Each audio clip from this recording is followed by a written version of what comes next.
মুহররম মাস আসলে যেই বিষয়টা সবচেয়ে বেশি চর্চা হয়, যেই বিষয়টা সবচেয়ে বেশি আলোচনা হয়, সেটা হলো নবী মুহাম্মদুর রাসূলুল্লাহ সাল্লাল্লাহু আলাইহি ওয়াসাল্লামের নাতি হুসাইন রাদিয়াল্লাহু তাআলা আনহু এর শহীদ হওয়ার ঘটনা।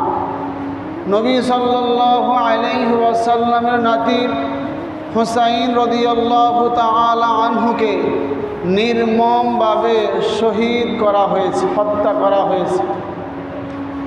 এই কারবালার ঘটনা ইতিহাস সম্পর্কে জানার জন্য সর্বপ্রথম আমাদের 6টা স্থানের কথা, 6টা জায়গার কথা আমাদের মনে রাখতে হবে।